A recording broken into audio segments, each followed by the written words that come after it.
Soleil, terre, lune, qui porte l'humilité? L'humilité par le don. Le soleil.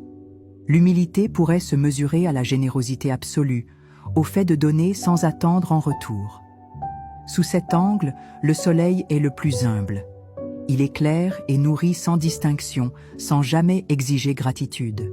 Il brûle pour d'autres, consume son énergie sans compter. Son humilité serait alors celle du sacrifice silencieux, d'un pouvoir qui ne réclame pas de reconnaissance. L'humilité par la discrétion. La lune. Si l'humilité consiste à ne pas s'imposer, à rester en retrait, alors la lune est l'exemple parfait. Elle ne brille pas par elle-même, accepte l'ombre et la transformation, se contente d'un rôle de reflet. Elle n'envahit pas le ciel, ne force pas sa présence, elle est humble car elle ne cherche jamais à dominer. L'humilité par l'équilibre. La terre. La terre incarne l'humilité dans son rôle d'intermédiaire.